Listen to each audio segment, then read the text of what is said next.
Vamos a ir a la palabra y el domingo pasado habíamos hablado acerca del mandamiento, la orden, no la sugerencia ni la propuesta, sino el mandamiento, que es muy diferente, de predicar el Evangelio. Esto se encuentra en Marcos capítulo 16 y vamos nuevamente a ir a esa porción y vamos a refrescar un poco la memoria. Vamos a hablar un poquito acerca de lo que se habló el domingo pasado y vamos a ir un poco más adelante, porque creo que es muy importante tener las ideas claras. No hay nada peor en esta vida que un creyente que no sabe ni lo que quiere. Y he encontrado mucha gente así, gente que se llaman cristianos, gente que van saltando de iglesia en iglesia, un poquito aquí, un poquito allá, un poquito con este pastor, un poquito con el otro pastor. Al final se les fue la vida, de flor en flor, picoteando, y en el fondo no sabían ni lo que querían. Aquí no me gusta porque hablan muy fuerte, aquí porque hablan muy bajito, allí porque levantan las manos, aquí porque no las levantan, allí porque hablan en lenguas, aquí porque no hablan en lengua, allí porque están todo el día hablando de dinero, aquí porque nunca hablan de dinero, allí porque es una iglesia muy grande, aquí porque es una iglesia muy pequeñita, allí porque... Y siempre buscando defectos por todas partes.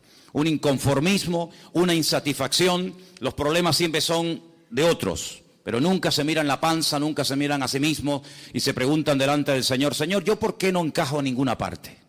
¿Por qué no soy capaz de estar toda mi vida en un lugar? Yo no estoy diciendo que no hay momentos en los que uno tiene que plantearse seriamente qué hago en esta congregación donde no me están dando de comer. Yo no estoy hablando de eso. Hay momentos en los que si usted está espiritualmente pasando hambre, sin necesidad, pues oiga, usted tendrá que plantearse con su esposa, con su marido y con sus hijos: Señor, muéstranos un lugar donde podamos comer. Pero no solamente, cuidado, un lugar donde podamos comer, sino un lugar donde podamos comer, donde podamos escuchar la sana doctrina, la palabra de Dios, sino que también podamos servir al Señor. Porque si usted está toda la vida comiendo y comiendo y comiendo, puede ser que un día reviente. Entonces, recibimos, ¿para qué? Para dar. No solamente para decir, mira cuánto sé de la Biblia, he aprendido esto, he aprendido aquello, he aprendido tal, he aprendido cual, y bueno, ¿y ahora qué va a hacer con todo eso? Entonces hay creyentes que están toda la vida en la iglesia, y venga a comer, y venga a comer, y venga a oír, y venga amén, y venga a gozarse, pero no dan, son ovejas improductivas, son ovejas estériles, personas que se han acomodado y simplemente lo que quieren es venir al cultito, que el pastor les predique, que oren por ellos, que no sé qué y no sé cuánto, pero nada más. Y eso no es el ideal de un cristiano, eso no es una oveja sana. Imagínense, padres y madres que tenéis niños pequeñitos, aquí en la iglesia tenemos algunos, que sí, ahora son muy bonitos, son preciosos los bebés, cómo huelen, ¿no? La piel de los bebés, bueno, cómo huelen sin mencionar determinados momentos, porque también valdría la frase, cómo huelen los niños, Pero el niño pasan 6 meses, pasan 8 meses, pasa 1 año, pasan 3 años y el niño siempre está así. Y no crece. Ay amigo, ya no es una cosa bonita. Ya no es para decir, mira qué niño más lindo, no, ahora como que nos cortamos diciendo, ¿qué le pasa a mi niño que no crece?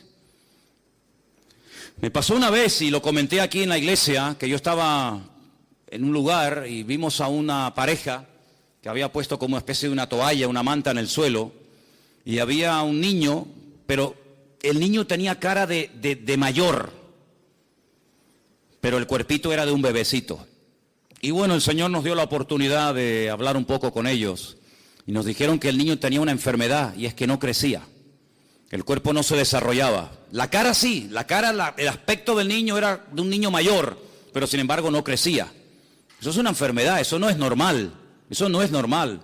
El apóstol Pablo dice en la carta a los Corintios, concretamente en el capítulo 13 de la primera carta: cuando yo era niño, yo hablaba como un niño. Yo no siempre tuve la voz que tengo ahora. Había una vez en mi vida que yo hablaba así. Pero después ya cambié la voz, ¿sabe? Yo tuve complejos durante muchos años de chiquitito. Yo era el más pequeño en el equipo de fútbol.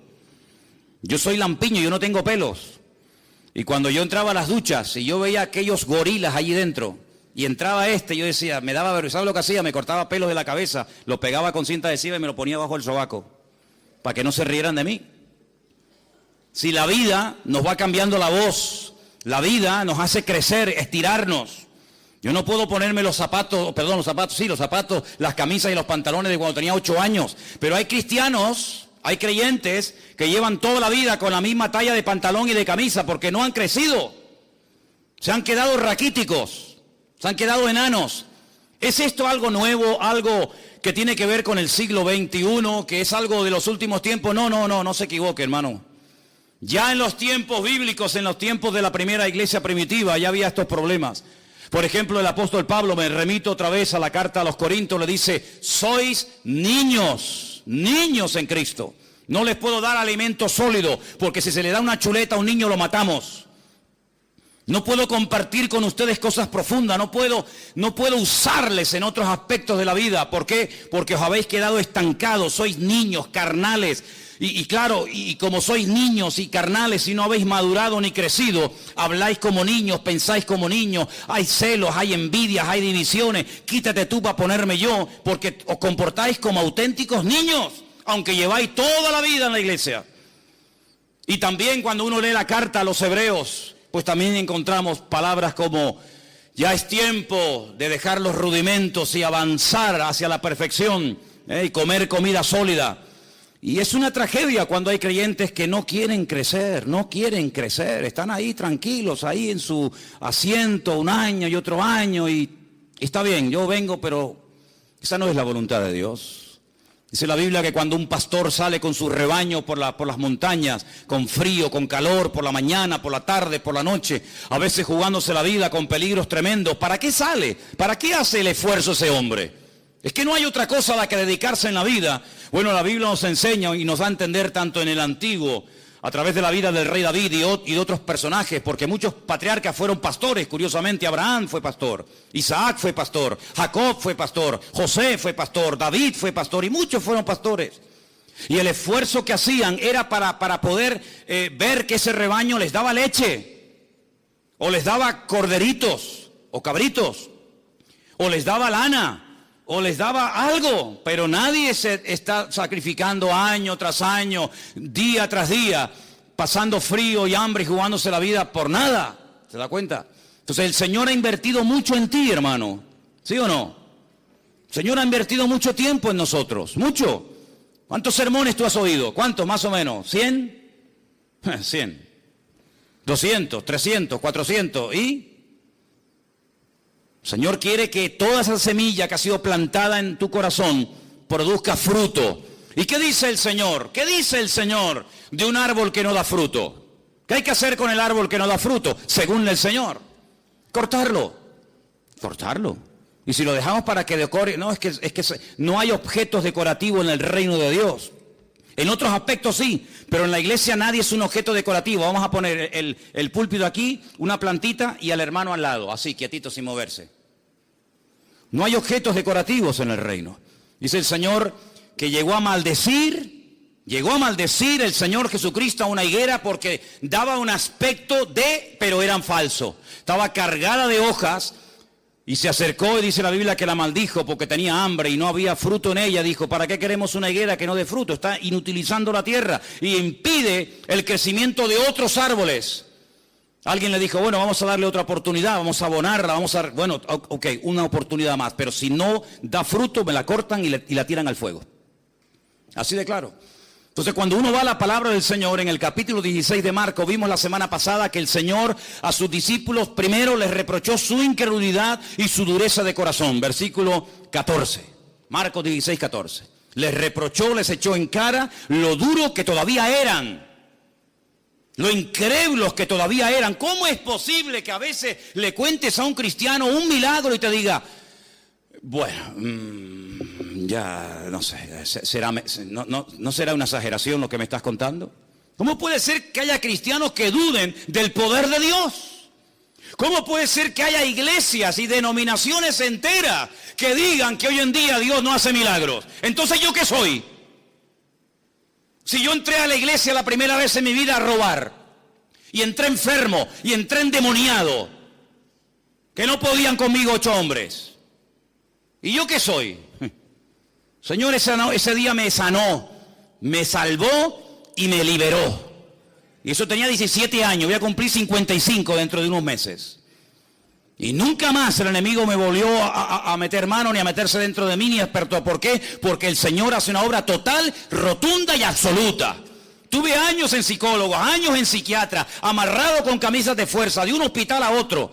Y todo era inútil, hasta que vino el Señor y me salvó, me liberó y me transformó la vida. ¿Cómo que Dios no hace milagros hoy en día? ¿Pero quién dijo ese disparate? Lo que pasa es que no los hace a través de tu vida, ni tú los ves, porque tú eres un incrédulo. Que tienes la cabeza así de gorda, llena de Biblia, pero tu corazón está seco porque no tienes comunión con Dios. Y el Señor, cuando va a su palabra, nos dice: prediquen el Evangelio. Pero espere un momento.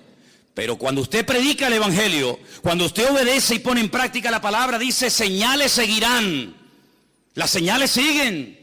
No es que usted tiene que ir detrás de las señales, no, yo no sigo ni señales ni sigo a nadie, yo sigo a Cristo. Y dice la Biblia que el bien y la misericordia tienen la orden de parte del Creador de seguirme hasta el fin del mundo. Y Él nos protege, y Él nos cuida, y Él nos bendice. Pero cuando obedecemos, ¿y qué hay que obedecer? Predicar el Evangelio. ¿A quién? A toda criatura. ¿Eso lo dice la palabra de Dios, sí o no? Id por todo el mundo y predicar el Evangelio a toda criatura. Está hablando con judíos, no está hablando en una iglesia evangélica, donde es normal predicar el Evangelio. ¿Qué vamos a predicar? Donde es normal ir a China, Japón, a Cuba, a América, a Europa. No, estamos hablando hace 2000 años con un grupito pequeño de judíos. Y los judíos decían: yo no salgo de mi tierra para nada, porque fuera de mi contorno, fuera de mi frontera, lo que hay son los goyim. Y los goyim son los perros, los gentiles, que no merecen nada. Por eso Jonás se metió en un barco y le preguntaron: vamos a ver, pero ¿tú a qué te dedicas? ¿Cuál es tu oficio en la vida? Y dice: yo soy profeta del Dios Altísimo. Yo sirvo al Dios Todopoderoso, al Dios de Abraham, de Isaac y de Jacob. ¡Wow! ¿Y qué haces aquí si eres profeta? Porque este no es tu lugar. Pregúntate siempre: ¿estás en tu lugar? Y si estás en el lugar, ¿estás haciendo lo que el Señor te ha llamado? Si tú eres profeta, ¿qué haces aquí de marinero? No, es que yo estoy huyendo. ¿Huyendo de quién, muchacho? Huyendo de la presencia de Dios. Pero ¿cómo puede una persona llegar a pensar que puede esconderse de Dios y Dios no encontrarlo? ¿Hay alguien aquí que crea eso? ¿Hay alguien aquí que crea que usted se puede meter en un sitio donde Dios no te va a encontrar? Adán lo intentó. Adán creía que se podía ocultar de Dios. Adán no era ateo. Adán era creyente, era producto de las manos del Señor. Pero él creía la gran mentira de que se podía ocultar de la presencia del Señor. Lo mismo que Jonás. Yo huyo de la presencia del Señor. Pero si huyes de la presencia del Señor, ¿qué pasa? ¿Que a dónde vas? Porque ¿a dónde iba Jonás? Según la Biblia, a Tarsis. ¿Dónde está Tarsis? En el sur de España, en Huelva. Ahí está Tarsis, todavía se llama Tarsis. ¿Y él de dónde venía? Salió de una ciudad que se llama en la Biblia Jope. Hoy en día se llama Jafo. ¿Qué le parece, amigo? Se montó en un barco para huir de la presencia del Señor. Es decir, él iba a cruzar todo el Mare Nostrum. Él iba a cruzar todo el gran mar, el mar Mediterráneo. Porque decía: aquí vive Dios en Israel, en el templo de Jerusalén, pero allí en el otro extremo de la tierra Dios no está. Y entonces allí no está la presencia del Señor, por lo tanto allí puedo hacer lo que me da la gana, vivir en desorden, vivir en rebeldía, porque Dios vive allí, pero más allá ya no está. Se equivocó. No hay lugar en el mundo, ni fuera del mundo, del cual te puedas esconder de Dios. A todo lugar donde vayas, de día o de noche, el Señor sabe dónde está.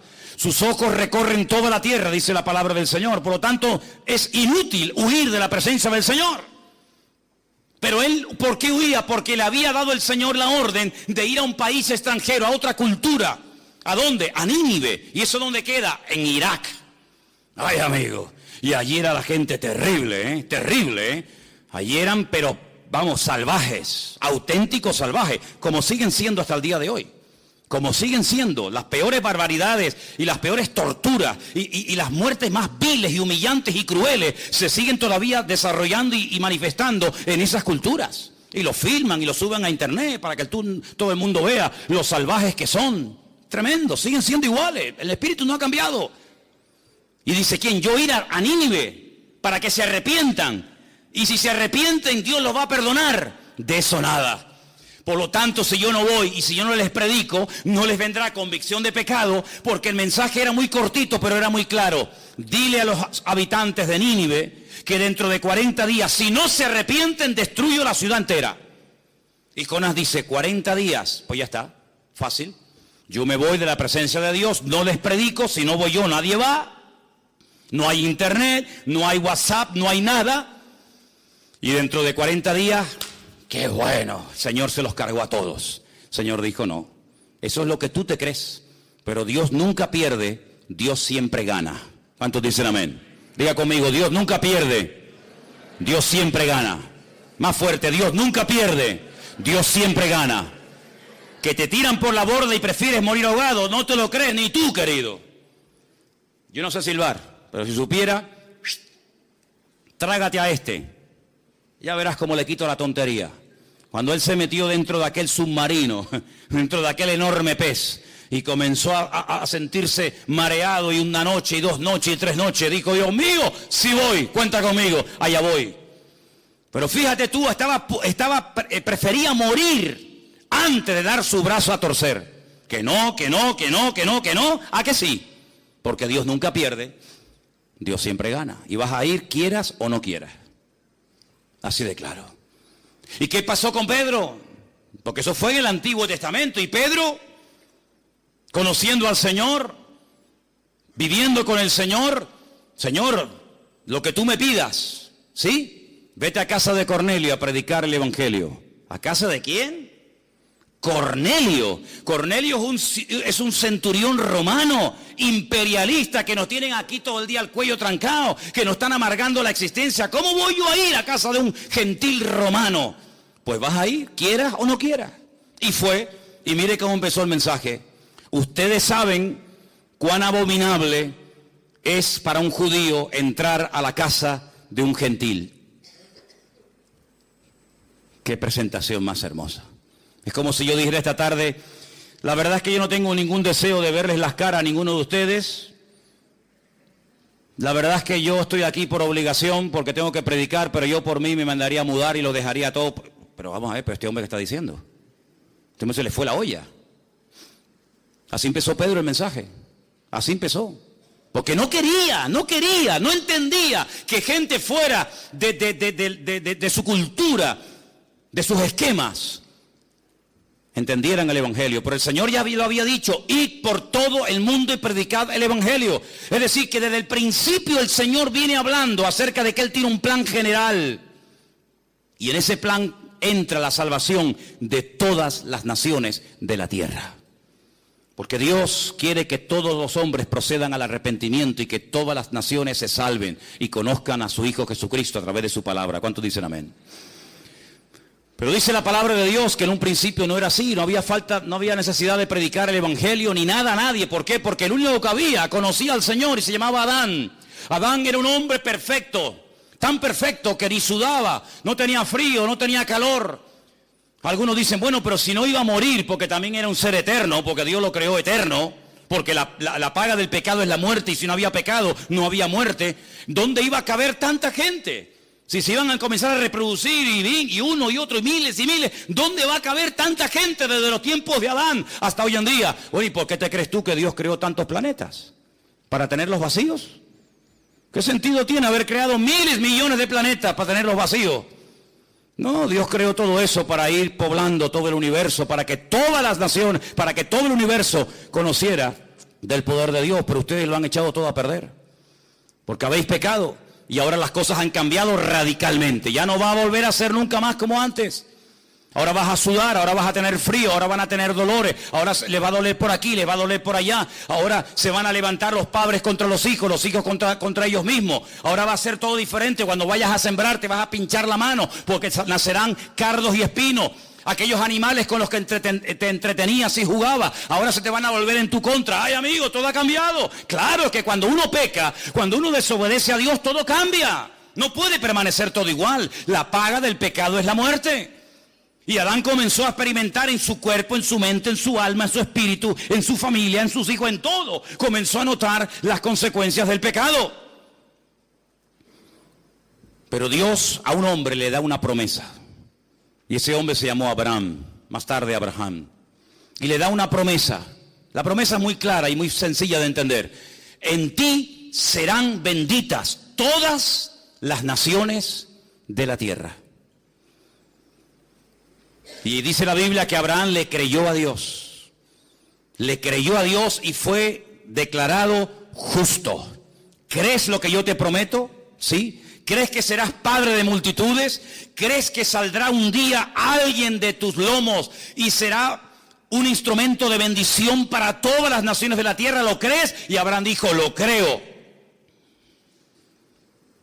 ¿Dónde se escribió eso? En ninguna parte, no hacía falta. Él le creyó a Dios y su fe fue contada por justicia.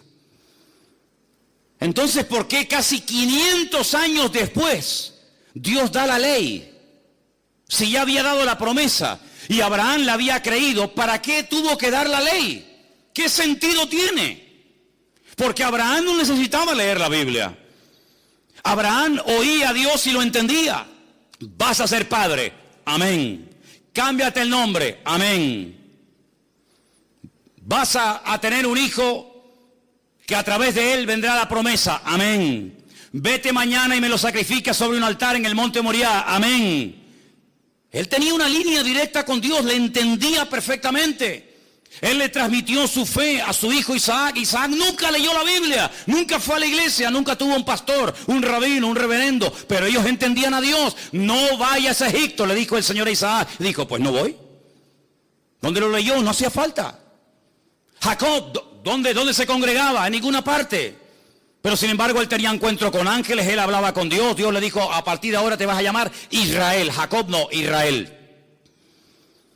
¿Cómo tenían ellos tanta línea directa con Dios? José nunca leyó la Biblia. Uno de los hijos de Jacob nunca leyó la Biblia. Nunca fue al culto, nunca estuvo en una reunión. Sin embargo, un día le vino una mujer casada a proponerse acostarse con él. Dice, ni se te ocurra, yo no puedo hacer eso, pecaría contra mi Dios. Pero ¿dónde está escrito que eso es pecado? Dijo.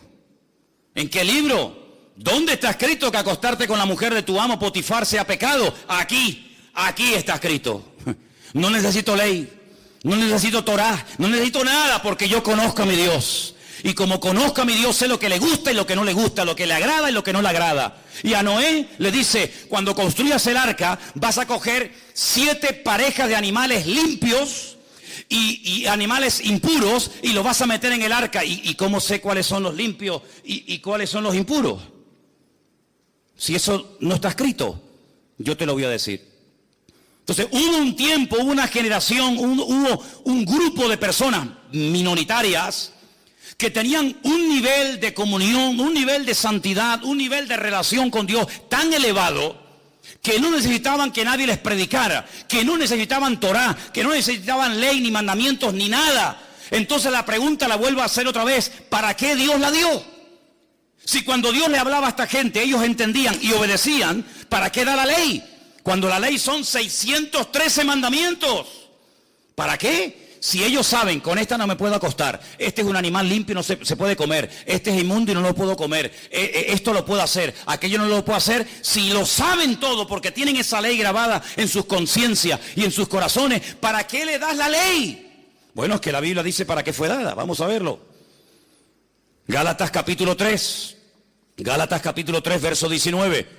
Porque esta pregunta que yo estoy lanzando hoy a todos ustedes, esta pregunta no es la primera vez que un ser humano se la hace en la historia de la humanidad. Esta pregunta ya se la han hecho miles a lo largo de la historia. Por lo tanto, tiene respuesta. ¿Dónde está? En la Biblia. Vamos a verla. Gálatas capítulo 3, versículo 19. ¿Lo tienen, hermanos? ¿Para qué sirve la ley? Porque Abraham no la necesitó. Abraham se circuncidó él solo. Él solo, sí, él, y a su hijo, y al otro, y al otro. Entonces, ¿para qué fue, o para qué sirve entonces la ley? Amigo, escucha esto. Es que la ley fue añadida a causa de las transgresiones. Porque no todo el mundo era como Abraham, no todo el mundo era como su hijo Isaac o como su nieto Jacob, no todo el mundo tenía la espiritualidad y la santidad y el nivel de relación como tenía José.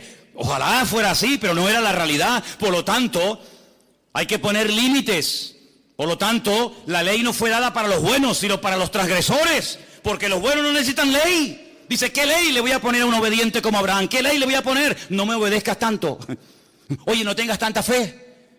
A los que hacen la voluntad de Dios, a los que conocen al Señor, no necesitan ley. Pero fue dada a los transgresores. Y ellos no eran transgresores, pero iba a haber muchos. Fue dada a causa de las transgresiones hasta. Ay, amigo, esta preposición es fundamental. Hasta. ¿Hasta cuándo? Viniese la simiente a quien fue hecha la promesa. ¿A quién se le hizo la promesa? A Abraham. En ti serán benditas todas las naciones de la tierra.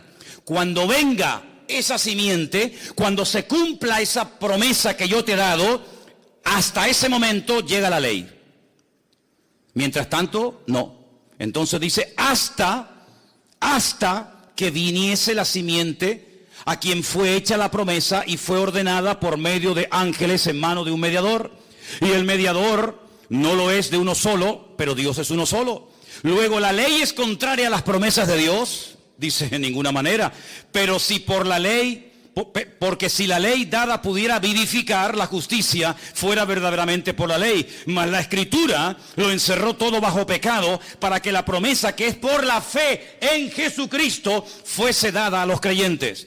Pero antes, escucha, antes de que viniese la fe, estábamos confinados, encerrados, enclaustrados bajo la ley, encerrados para aquella fe que iba a ser revelada. De manera, versículo 24, que la ley ha sido nuestro ayo,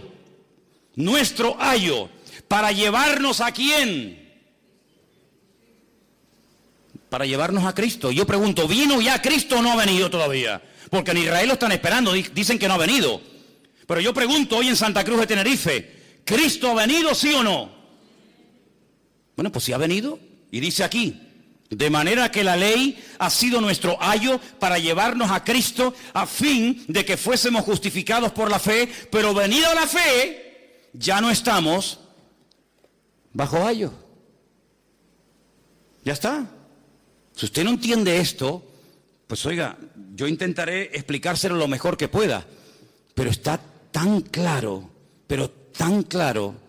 Abraham, te voy a dar una promesa, pero entre la promesa y el cumplimiento de la misma van a pasar muchas generaciones, muchos siglos. Y yo conozco al ser humano, porque si cuando eran perfectos y hablaban conmigo todos los días, pecaron y desobedecieron, imagínate ahora que ya le dieron lugar al pecado, que ya han probado la rebeldía y la desobediencia. Si antes no pudieron mantenerse en santidad, ¿cuánto menos ahora? Por lo tanto, entre que te he dado la promesa y hasta que venga la promesa, y la promesa es Cristo, van a pasar muchas generaciones, muchísimas, miles y miles de personas. ¿Cómo hacemos para que esto no se desmadre? ¿Cómo hacemos para que el mundo no se autodestruya? ¿Cómo hacemos para frenar la maldad? Poniendo leyes.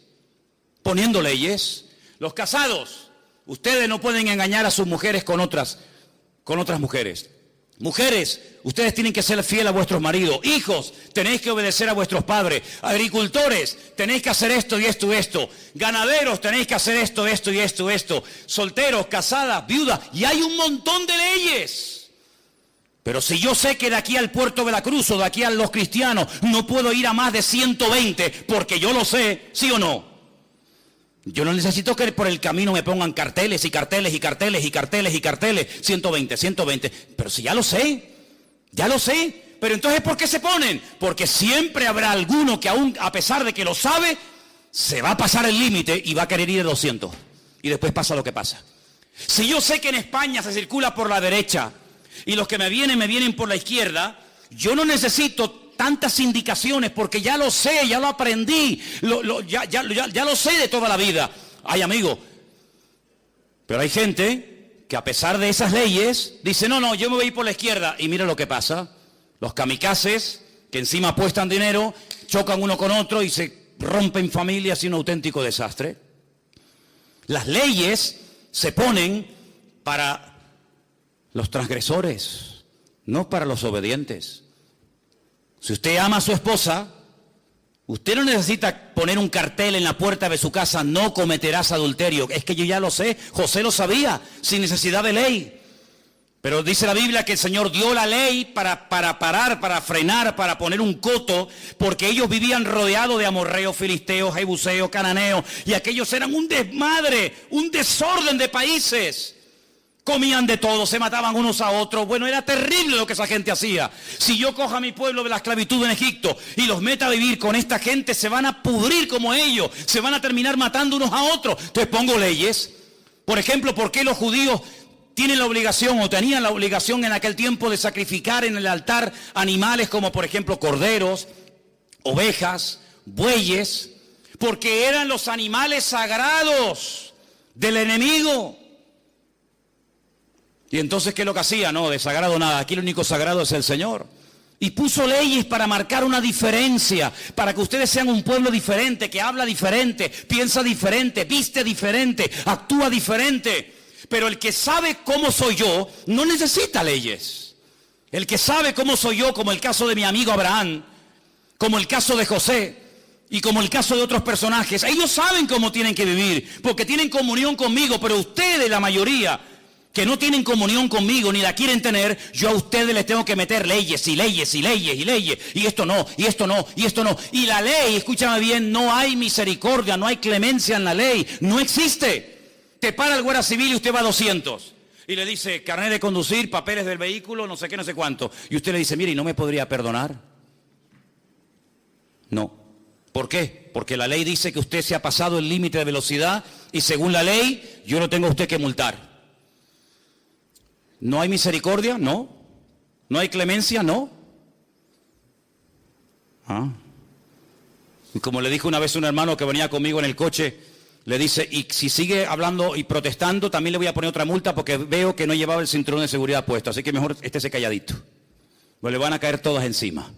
¿Qué le parece, amigo? Entonces la ley tuvo un objetivo temporal, transitorio. Primero, poner freno, poner limitaciones al desmadre, a la carnalidad del hombre.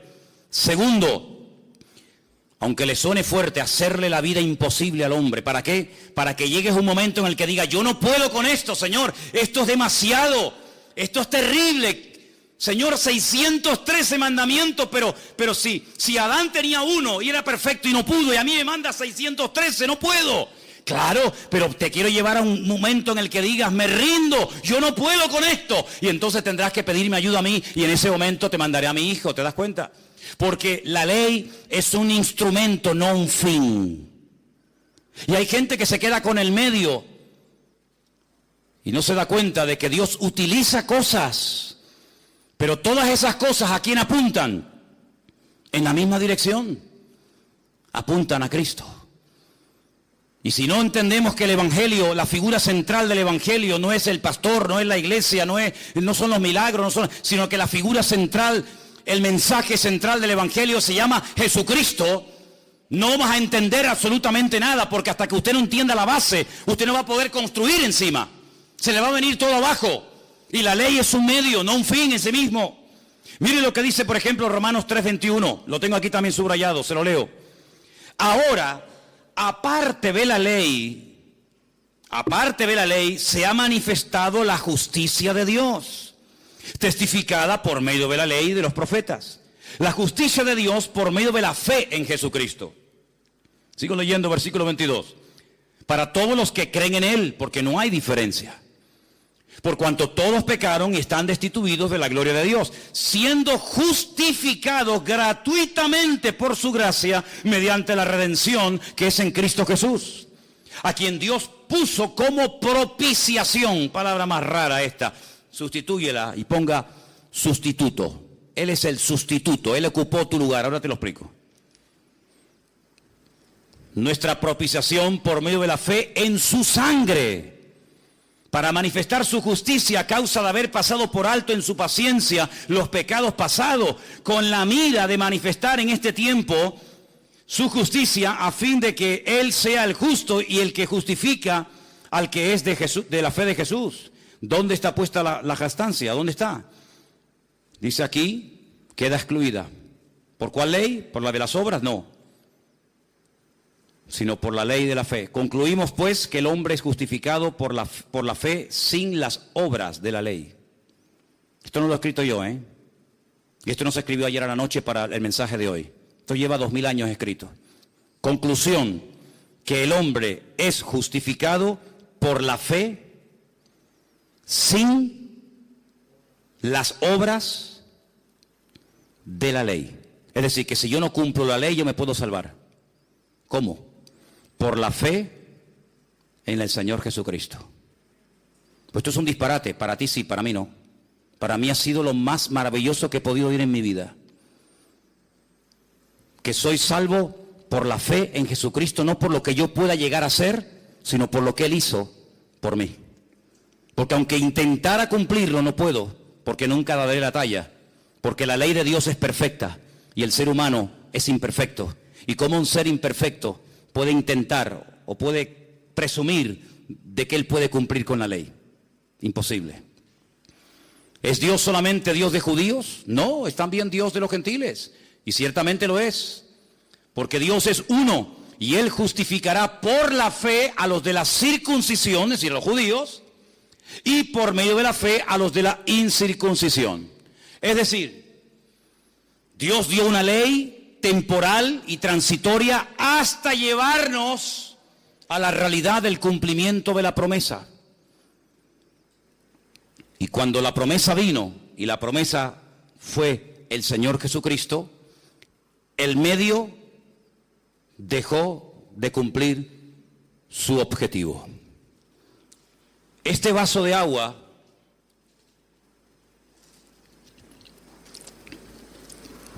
es simplemente un medio para depositar en él agua. Pero el valor no está en el vaso. El valor está en su contenido. Y para poder transportar de un lugar a otro el agua no lo puedo llevar en la mano. Lo tengo que llevar en un recipiente. En este caso el vaso o la botella. Pero cuando yo bebo el agua, ya el vaso no tiene ninguna razón de ser. ¿Qué es más importante, el contenido o el continente? ¿Qué es más importante, el medio o el fin? ¿Qué es más importante, aquello que se utilizó para llevarme a Cristo o Cristo que fue el cumplimiento de aquel medio por el cual Dios estableció la ley? Decide tú, tienes que decidir. Nosotros tenemos la capacidad de elegir el tipo de vida que vamos a llevar delante del Señor. Bueno, y entonces, ¿qué pasa con los mandamientos de la Biblia? Me refiero a los del Antiguo Testamento. Vamos a poner un ejemplo y vamos a proponer en esta tarde el cumplirlos a rajatabla. Voy a llevarles, por ejemplo, a dos versículos, Éxodo 23 y Levítico 23, ¿vale? Vamos a hacer la prueba. Éxodo, repito, 23, 14. Y el otro es Levítico 23 también. Los dos capítulos 23. Vamos a ver. Vamos a ver. A ver qué nos conviene más. Éxodo capítulo 23. Dije que es versículo 14. Vale, vamos para allá. 23, 14. 3 veces en el año me celebraréis fiesta. 3 veces en el año me celebraréis fiesta. Halloween, Semana Santa y Navidad. ¿No? Eso no dice aquí. Pero que dice que hay 3 fiestas en el año que tengo que celebrar. Vamos a ver cuáles son. La fiesta de los panes sin levadura guardarás. 7 días comerás los panes sin levadura, como yo te mandé en el tiempo del mes de Abib. El mes de Abib, ¿cuál es ese mes? ¿Cuál es el mes de Abib? ¿Qué significa Abib? Tel Aviv. ¿No hay una ciudad que se llama Tel Aviv?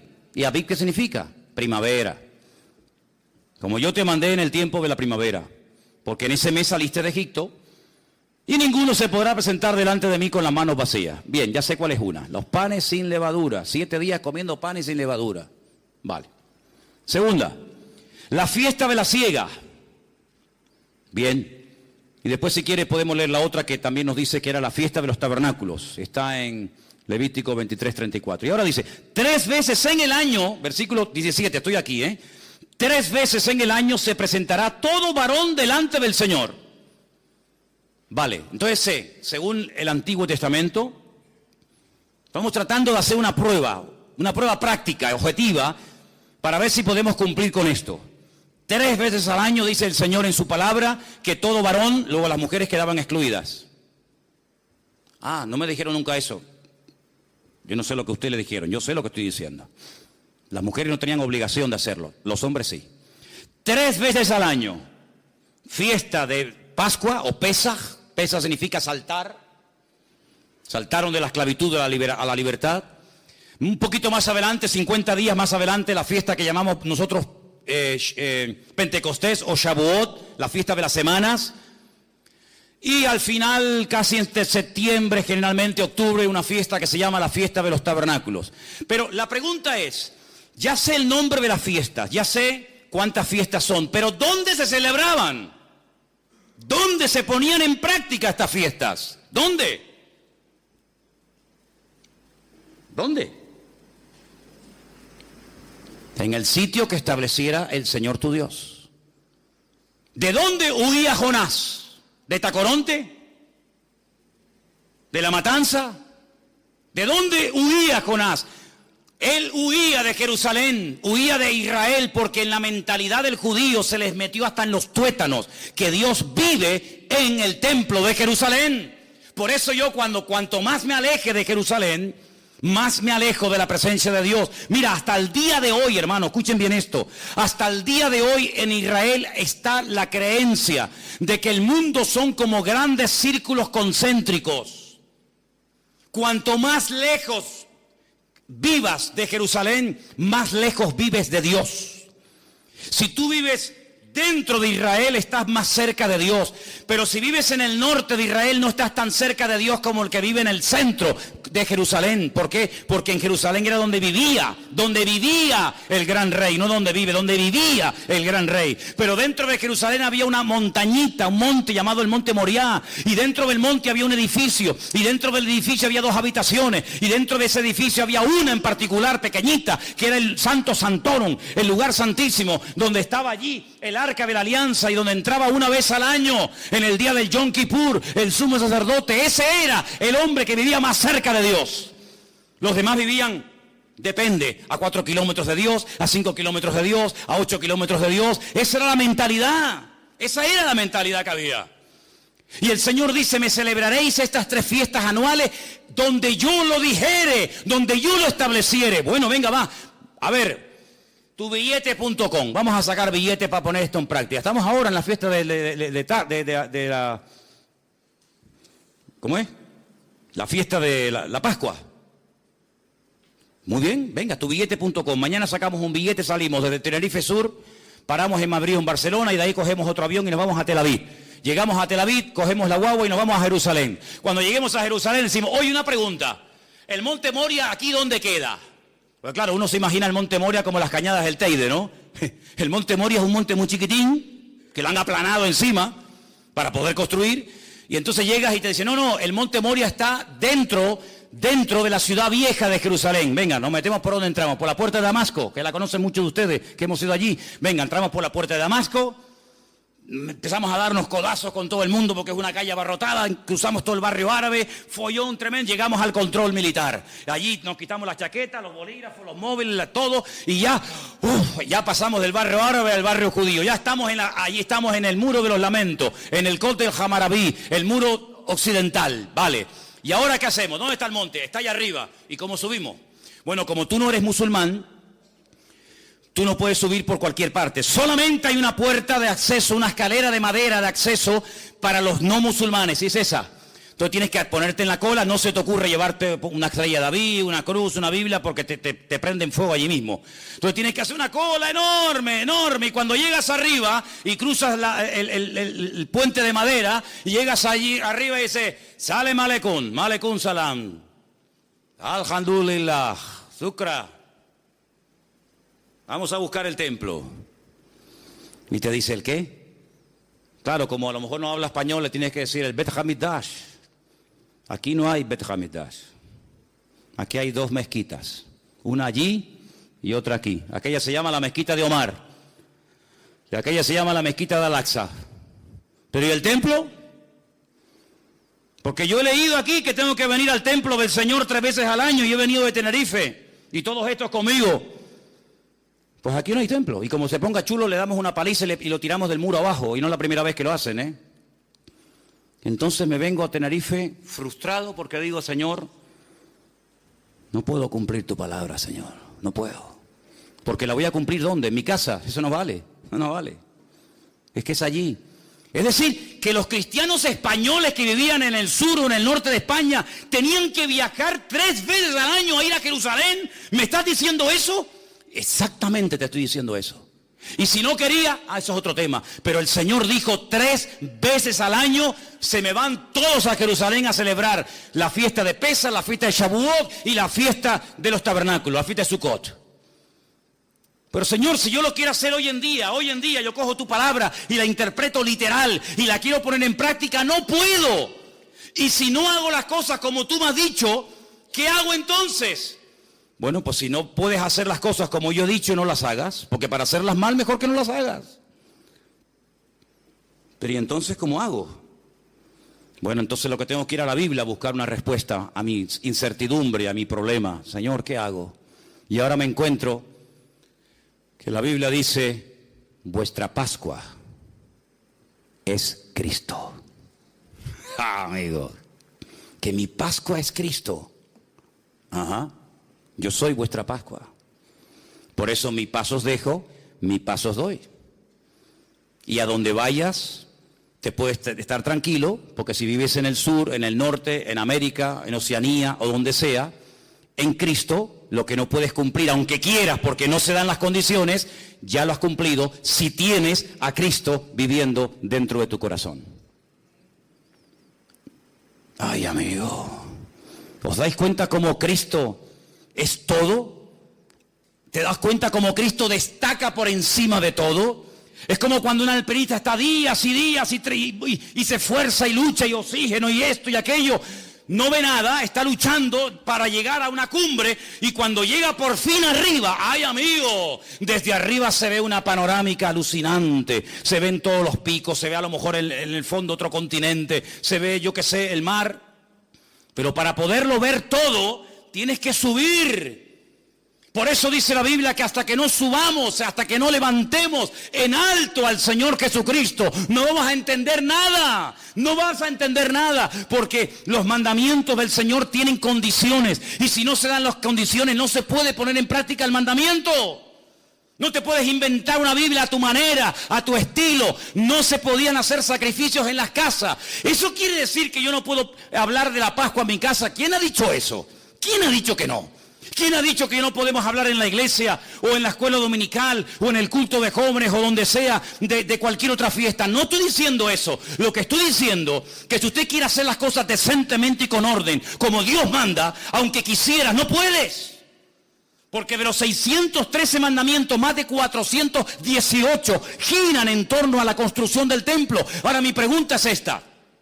¿Dios no tiene poder para que se levante el templo en Jerusalén ahora mismo? Cuando le dijo Pilato al Señor, ¿no me hablas? ¿No me contestas? ¿Tú no sabes que yo tengo poder para...?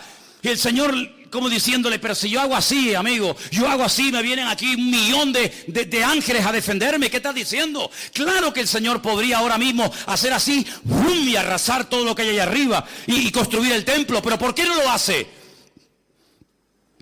Pues porque no le da la gana. ¿Por qué no quiere?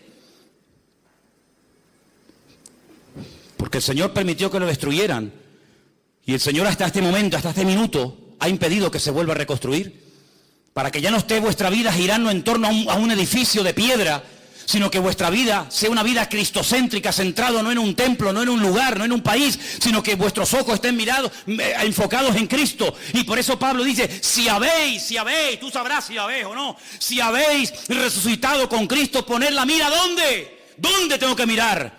¿A dónde mira el musulmán cuando ora? A la Meca. ¿A dónde mira el judío cuando ora? A Jerusalén. ¿Y a dónde mira el cristiano cuando ora? ¿A dónde miro? A Jerusalén no, a la Meca no. ¿A dónde miro? Poner la mira en las cosas de arriba y no en las de la tierra, donde Cristo ha resucitado, y poneros con Él en lugares celestiales en Cristo Jesús. Ay, amigo, es que no me habían hablado así, que no es mi culpa que no te hayan dicho eso. Pero hoy en día nuestra vida no gira en torno a una fiesta, no gira en torno a un hombre, no gira en torno a un medio, sino gira en torno al Rey de Reyes y Señor de los Señores. Y sin Él no lo tenemos nada, y con Él lo tenemos todo. ¿Cuántos dicen amén y le dan un aplauso al Rey en esta tarde? ¡Gloria a Dios! ¡Y a su nombre! ¡Y a su nombre! Eso es lo que es el Evangelio. Eso es el Evangelio. Aunque quisieras hoy a muerte dar tu vida por cumplir los mandamientos de la Torá, no puedes. No puedes. Por eso están insatisfechos continuamente.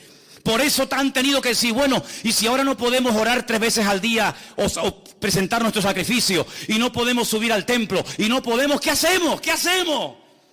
Y ahí se levantaron los rabinos a lo largo de la historia y escribieron una enciclopedia gigantesca, enorme, llamada el Talmud.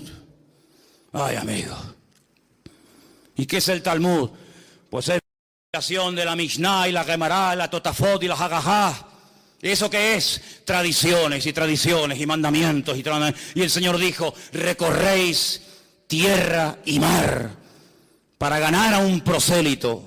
Y una vez que lo ganáis, le ponéis tanta presión y tantas cargas encima que lo agobiáis y lo convertís en 2 veces más hijo del infierno que antes, pero vosotros ni con un dedo las movéis. Que Dios no vino a ponernos cargas, Dios vino a decir, los que estáis cargados y trabajados, abusados espiritualmente, hartos de la vida, venid a mí y descansad, y yo os haré descansar, dice el Señor. Para eso vino Cristo.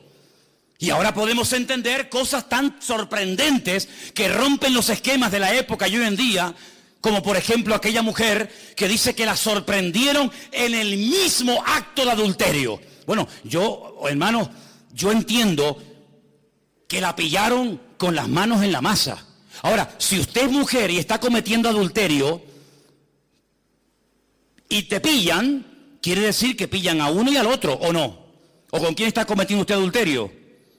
Con la silla. ¿Con quién? No, te hemos pillado. Y no sacaron una foto porque no pudieron. Entonces cogen a la mujer y al hombre, cogen a la mujer y la llevan al Señor. Y le dicen, según nuestra ley, fíjate tú dándole clases de ley al Señor. Dándole clases de ley al Señor. Cuando esta Biblia que tengo en mi mano es la palabra escrita de Dios, lo que Dios hablaba, lo que salía por su boca, aquí se escribió, ¿sí o no? Pero entonces Cristo, ¿qué era? Era la palabra hecha carne. Dios habló, Dios permitió que su palabra se escribiera y Dios permitió que su palabra se humanara, que su palabra se encarnara, y dice, y vimos su gloria como el unigénito del Padre. Luego, cuando vas a darle clases de Torah, cuando vas a darle clases de ley al Señor, el Señor, que es la palabra, dice, a ver, ¿qué dice vuestra ley? Si fui yo el que te la di. ¿De qué vais? ¿Le va a enseñar un hijo a ser un hijo al padre? Será al revés, ¿no? Digo yo. Es que nuestra ley dice que a tales personas hay que matarlas a pedradas. Bueno, a uno y a otro. ¿Y tú qué dices? Dice, bueno, la mujer, claro, echa polo, sabe que en cuestión de minutos hacen un hueco en el suelo, la meten de cintura para abajo, le ponen, a veces sí, a veces no, una especie de tela encima, la rodean y empiezan pim pam, hasta que la machacan y la matan a pedradas. A ver, que nosotros ya tenemos claro lo que tenemos que hacer, solamente venimos a pedirte tu opinión. ¿Tú qué opinas de esto? Porque esta merece morir. Y es verdad. En la ley no hay misericordia, el que la hace la paga, amigo. Menudo dilema, ¿eh? Menudo problemón. ¿Pero para quién? ¿Para el Señor? El Señor no tiene nunca ningún problema. Dice, espérate un momento. Hace así. Escribe. Y venga a escribir. La lista vacía. Ven a escribir. Ven a escribir. Y dice que cuando miraban aquello, decían, oye, que puso en el suelo mi nombre. Ese soy yo. Claro, porque la inmensa mayoría que estaban allí condenando a los demás, ellos también habían tenido relaciones con ella. ¿Qué te crees? El que tiene digamos, una prepotencia de estar siempre acusando a los demás, generalmente es el peor que está, siempre es él. Generalmente es así. Es mucho más fácil apuntar así que verte que te estás apuntando tú, ¿no? Oye, que te puso ahí el DNI, muchachos, 42815-975B. Ese soy yo. Y ellos, cuando vieron los nombres en el suelo, dijeron, vámonos, nos pilló. A ver si vamos a morir también nosotros. Y dice que fue uno, y el otro, y el otro, y el otro. Todos se fueron, quedaron descubiertos, amigos. Ah, amigo, pero quedó uno solo. Uno que nunca había pecado. Uno que jamás había tenido un mal pensamiento. Uno que fue santo desde el vientre de su madre hasta el día de hoy. Uno que tenía toda la libertad del mundo para coger las piedras y machacarla viva. Y ese uno se llamaba Yeshua HaMashiach, el Señor Jesús. ¿Por qué no lo hizo? Porque es como una incoherencia que digas que se haga una cosa y luego tú mismo la quiebras. Esto hay que hacer, y cuando lo vamos a hacer no nos deja. ¿Cómo es esto? Pero es que para cumplir la ley, por ejemplo, este mandamiento, tienes que llevar una vida tan pura, tienes que llevar una vida tan santa, que para matar a otro, ¿cómo tiene que ser tu vida, amigo? ¿Cómo tienes que estar tú delante de Dios para poderle quitar la vida a esta persona, aunque se lo merezca? ¿Cómo tiene que estar tu vida? Es decir, que tú estás peor que ella, lo que pasa es que a ella la pillaron, pero tú has pasado desapercibido, porque tú eres el niño bueno. Esta es la mala porque la pillaron, pero hay algunos que no los han pillado todavía, pero son peor que los que han sido descubiertos. Y se sintieron aludidos, sus conciencias se sintieron tocadas y dijeron, vámonos, antes de que nos mate también a nosotros. Y el Señor la coge y le dice, levántate, mujer, yo no te condeno, solamente te voy a decir algo, vete y no peques más. ¡Qué alivio! Pero nos enfrentamos con un dilema. No se ha solucionado el tema totalmente. Claro, la mujer se va contenta, pero aquí hay una duda. Entonces, ¿qué hacemos? ¿La cumplimos o no la cumplimos? Porque si resulta que se acostó con otro y tú la perdonas y aquí no ha pasado nada, cuando tu palabra dice en la ley que hay que matarlas a pedradas, ¿en qué quedamos? Perdonamos ahora a los asesinos, a los pederastas, a los etarras, perdonamos a todo total. Dios es bueno y perdona a todo el mundo. ¿Es eso el mensaje que nos transmite el Señor? No, es que hay parte B, viene la segunda parte, escúchala. El Señor sabía que tenía que morir, pero si Él lo había mandado. El alma que pecare, esa morirá, y esta pecado tiene que morir. Pero vamos a hacer una cosa, no hemos leído esta tarde, cuando les dije esa palabra rara que se ha leído, Él es la propiciación de nuestros pecados, que les dije, si no la entiende, póngala por la palabra, Él es nuestro sustituto. ¿Os acordáis que lo dije? Muy bien, vamos a hacer una cosa, en vez de matarla a ella, yo me ofrezco voluntario para que me maten a mí. ¿A ti? Pero si tú no eres ni casado, tú no puedes cometer adulterio aunque quisieras. Tú no has pecado nunca, no importa. Yo vine a este mundo a dar mi vida en rescate por muchos. Y voy a morir por ti, Judas, también, que me vas a traicionar y me vas a vender. Voy a morir por ti. Te voy a estar esperando hasta las 3 de la tarde que muera, te voy a estar esperando colgado en la cruz.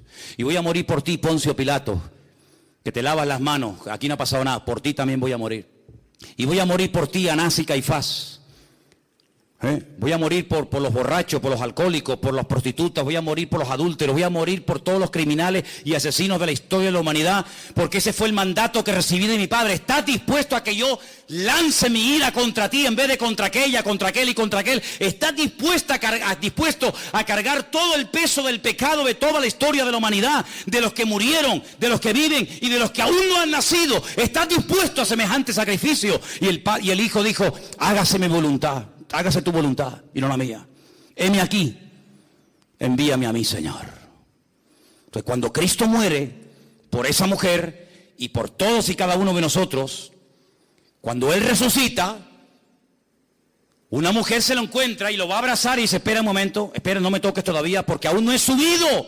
Aún no he subido, aún no he ido a la presencia de mi Padre a decirle, Padre, mira, lo hice todo como tú me pediste, mira. Me traspasaron, me acribillaron, me torturaron, me escupieron, me hicieron de todo. Y el Padre acepta la sangre de su amado Hijo Jesús, le da unas vestiduras nuevas. Cuando se presenta el Señor y entra en aquella habitación donde están llorando y asustados y muertos de miedo, como hemos leído esta noche, dice, Shalom Alejem, paz a vosotros. Ya no tienen que tener miedo de nada ni de nadie, porque vengo con un mensaje de mi Padre, y es que le ha perdonado los pecados a todos ustedes. Así como a Adán, Dios le dijo, fuera, fuera de mi vista, fuera del jardín del Edén, porque has pecado, le has hecho más caso al diablo que a mí, y no mereces estar conmigo. Ahora lo que se perdió en Adán, lo recuperamos en Cristo, Y Cristo dice, ni se te ocurra ir en tu propia justicia, que yo cumplo la ley, que ni se te ocurra, porque no sales vivo de la presencia de mi Padre. Porque mira, Moisés no entró, Abraham mintió, David adulteró, no ha habido ni uno que pueda presumir de que ha hecho todo correctamente. Por lo tanto, ni se les ocurra a ustedes tener la temeridad de acercarse al trono de la gracia con vuestros trapos de inmundicia, con vuestras obras y con vuestras historias, porque no sirve de nada, porque el profeta Isaías dice literalmente que todas nuestras justicias son como trapos de inmundicia. Y si quieren se lo digo en hebreo, como compresas usadas. ¿Eso dice en hebreo? Sí, Señor. Todo lo mejor que me puedan ofrecer, ese es el concepto que Dios tiene de lo mejor. Imagínate de lo peor. Señor, pero entonces, de nada sirven mis sacrificios, de nada sirven mis esfuerzos, de nada, de nada. Y ahora, ¿cómo me presento delante de Dios? Permítame la expresión, no me malinterpreten. Disfrazado de Cristo, vestido de Cristo. Para que cuando tú vengas delante de Él, ¿por qué decimos, vengo a ti en el nombre de Cristo? Porque como vengas en tu nombre, amigo, como vengas en tu nombre, eres hombre muerto. Señor, no soy digno. Señor, no merezco nada. Soy un adúltero, soy un fornicario. Tengo problemas de este tipo, tengo problemas del otro. Soy así, soy asado. Cosas que ni mi mujer ni mi marido saben, las he hecho, las he deseado, las he pecado, las he comprado, las he mirado. Señor, no soy digno, pero vengo vestido con las ropas de justicia de Cristo. Y el Padre te dice, hijo mío, porque no te ve a ti, ve a Cristo. Y como ve a Cristo que cumplió la ley y dio la talla y su sangre nos ha limpiado de todo pecado, ahora podemos dormir en paz y vivir en paz, aunque no haga nada. Pero ¿cómo que no haga nada? No, que ya no tengo que hacer nada, porque ya todo lo hizo Él. Si usted quiere el vasito, toma el vaso. Pero el Señor dijo, ¿tú no te das cuenta que este vaso fue traspasado de generación en generación? Abraham se lo dio a Isaac, Isaac se lo dio a Jacob, Jacob se lo dio a José, José se lo dio al otro, y fue pasando de generación en generación. Y dice, ¿y cuándo vamos a poder beber? ¿Cuándo vamos a ver el cumplimiento de esto? Y llegó Cristo y dice, del vaso del que yo bebo, vosotros también beberéis. Y no entendieron en ese momento nada, pero hubieron personas que sí entendieron el mensaje. Lo entendieron mucho más claro que los religiosos, porque el espíritu religioso embota la mente. El espíritu religioso fanatiza al pueblo. El espíritu religioso esclaviza la mentalidad de la gente. Y por eso los religiosos eran capaces, terrible hermano, de ver a una pobre mujer, 18 años asistiendo al culto y no le hacían ni caso, porque está enferma y encima es mujer. Pero Cristo entró a la sinagoga y le dice, mujer, ven para acá, quedas libre de tu enfermedad. Y se enderezó y comenzó a glorificar a Dios. Y veía un leproso y decían los judíos, uy, un leproso, uy, que me contamina y me tengo que ir a mi casa de una semana sin poder entrar al templo. Ni loco me acerco yo a un leproso. Y el Señor hacía así y lo tocaba. ¿Qué va a manchar, qué va a contaminar al Señor? Un leproso nada lo puede contaminar, porque Él es bendito y santo por los siglos de los siglos. Amén. ¿Cuántos dicen amén? Y por eso fue una sinagoga y le dijo a un ciego, mira, sé libre de tu enfermedad. Y al otro lo sanaba y al otro no sé qué. Y claro, luego venían, bueno, pero no puede ser. Vamos a ver, es que hoy es Shabbat. Hoy es Shabbat. ¿Y? Es que en Shabbat no se puede hacer esto. ¿Cómo que no? ¿Quién dijo eso? No, es que ya. ¿Y quién te sanó a ti? Yo no sé cómo se llama. ¿Y cómo te sanó? No, me puso barro en los ojos y me mandó al estanque de Siloé, que está en la otra punta de Jerusalén. Yo he estado en el estanque de Siloé, ¿te acuerdas, Carmen, cuando nos metimos por abajo? Que por poco te mueres allí, ¿eh? Un estanque enorme, kilómetros por debajo de tierra, lo mandó a la otra punta. ¿Por qué no lo mandó al estanque de Betesda, que está allí pegadito? Porque los judíos decían que un judío no podía caminar más de 1000 metros, más de 1050 metros en día de reposo. Por eso ustedes van a encontrar en la Biblia camino de un día de reposo. ¿Y cuánto es un camino de un día de reposo? 1050 metros. Pero si me voy al estanque Siloé, entre que voy y vengo, hay más de 1050 metros. Por eso los judíos le dijeron, ese hombre que te dio esa orden no es bueno, es un pecador. porque ha quebrantado el día de reposo. Y dice este pobre hombre que no tenía mucho conocimiento de la palabra, mira, si es bueno, si es malo, si es pecador o no es pecador, ni lo sé, ni me interesa. Yo lo único que sé, que yo era ciego y ahora veo. Y ustedes con toda su parafernalia no me habéis podido ayudar en todos estos años. Y este hombre vino y en un segundo me cambió la vida.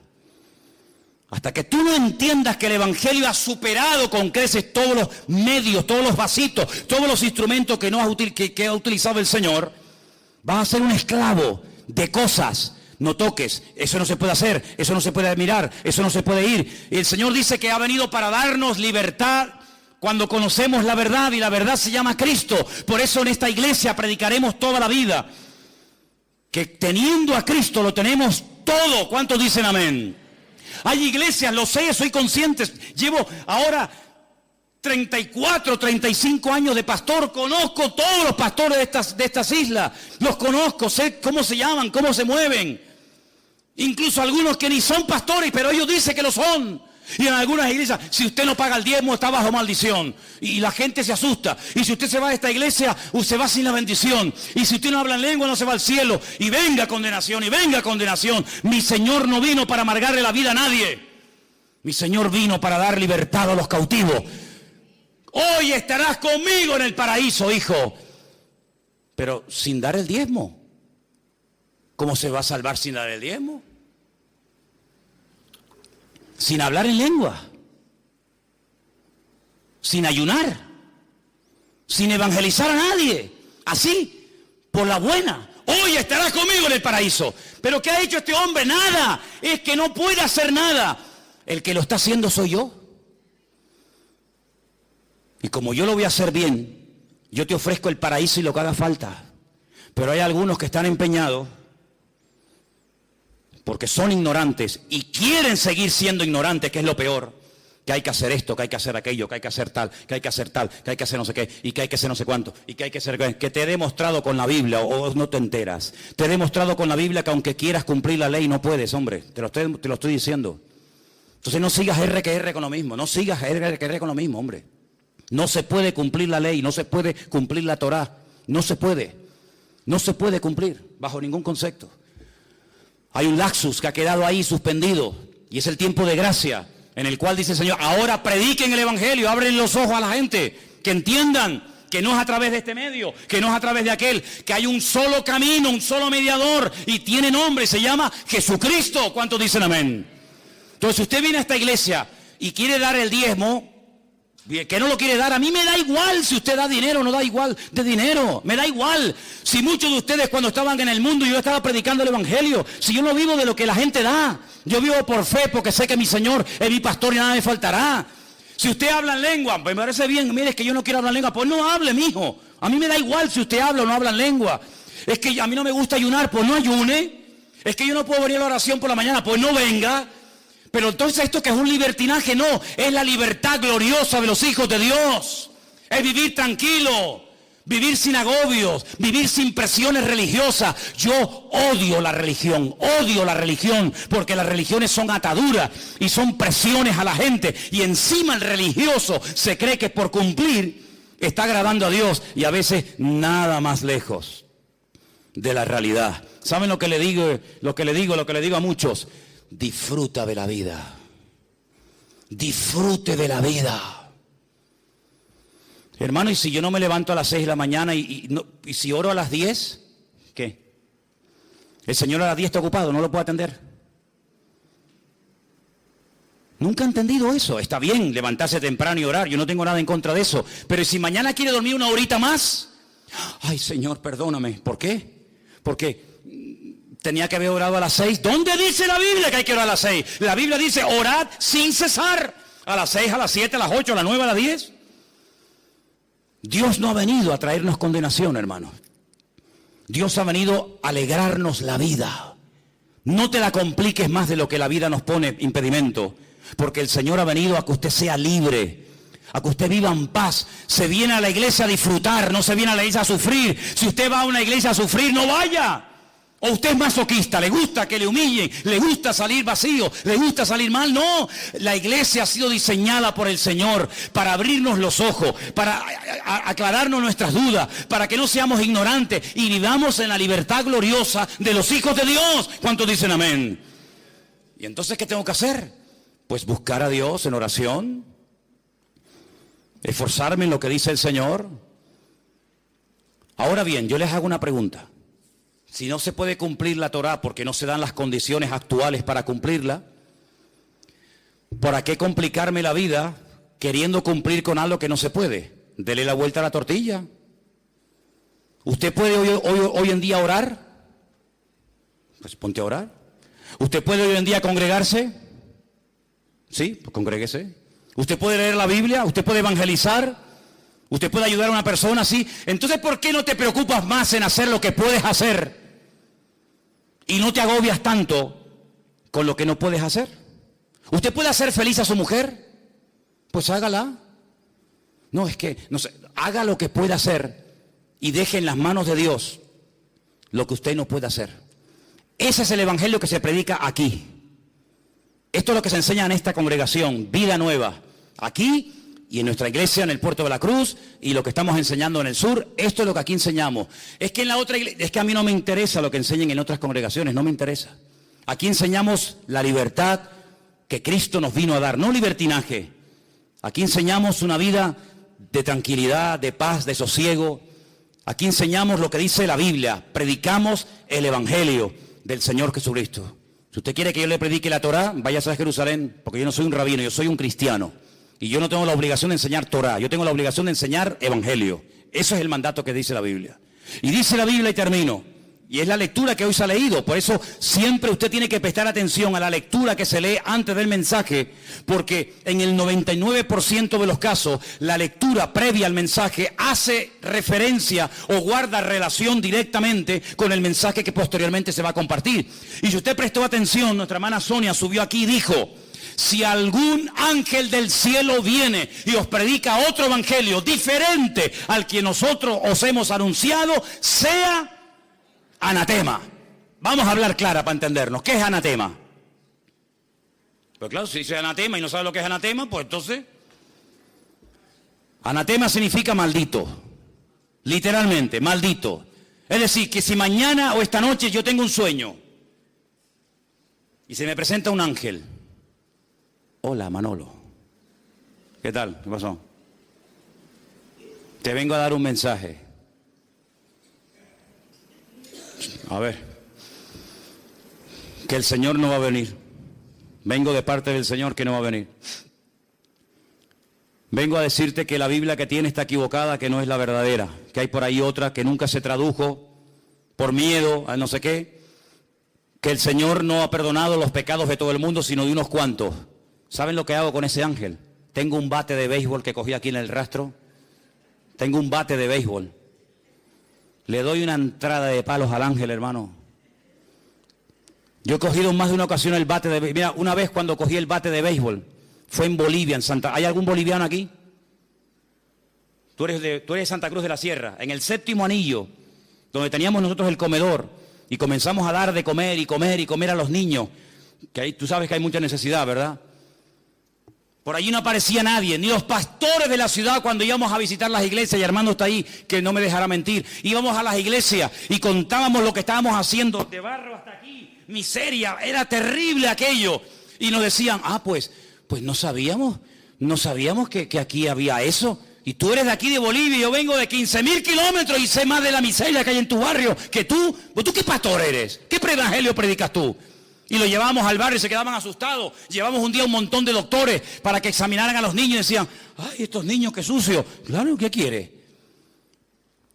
A los pocos días de estar allí predicando el evangelio y de haber inaugurado un comedor, hicimos una campaña evangelística y el barrio contento, bueno, la gente venía, era aquí una pasada. Ay, amigo, me dicen unos niños, hay por allí unos señores que también están como ustedes repartiendo folletos y Biblia. Y digo, ¿sí?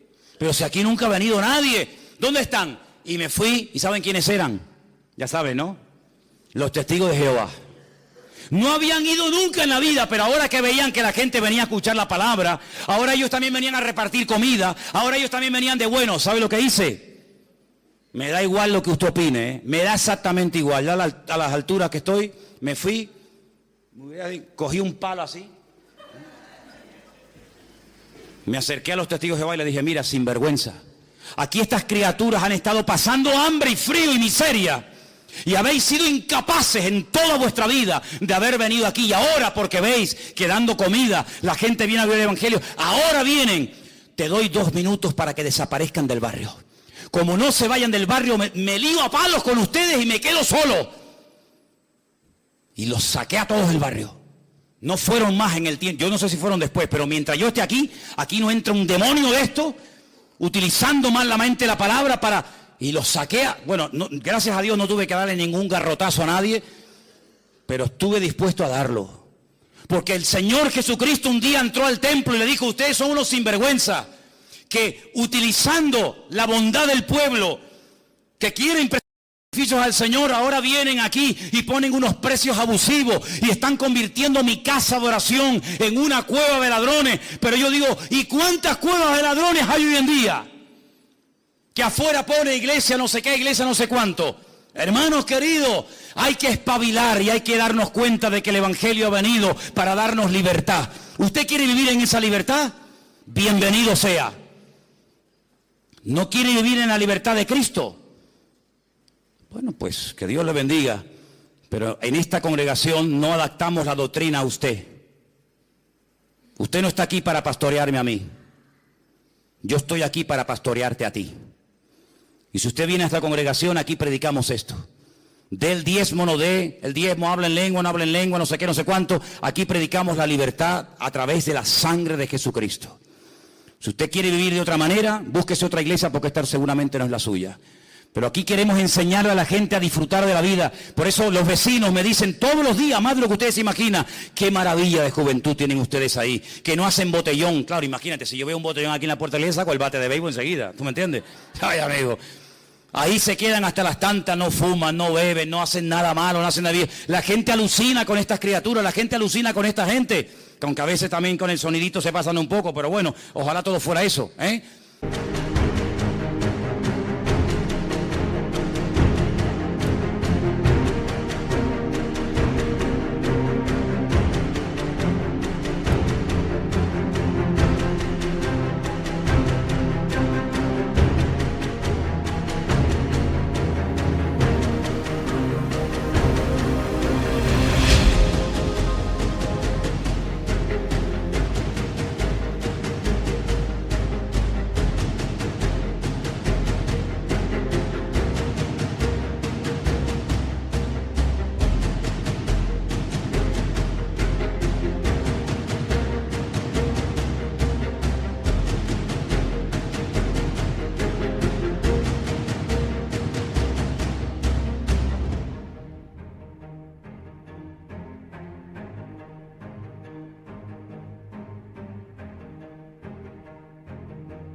Porque hemos enseñado 15 años seguidos, año tras año, uno detrás de otro, que en Cristo hay libertad. Y como en Cristo hay libertad, no lo cambiamos por nada ni por nadie. ¿Cuántos dicen amén? Así que quiero que cierres tus ojos y digas simplemente, gracias Señor, porque tú has venido para hacerme libre. Aleluya. Tú has venido para hacerme libre y en esa libertad que tú me has dado, de esa no me muevo. De esa libertad yo no me muevo.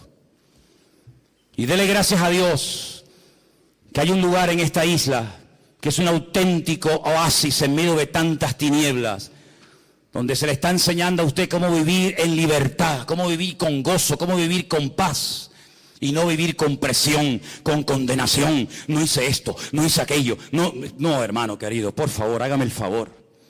Relájese, como decía nuestro hermano Anderson el jueves en la predicación. Relájense, hermano, relájese. Disfrute. Disfrute de un Dios tan maravilloso que tenemos. Alabado sea Dios.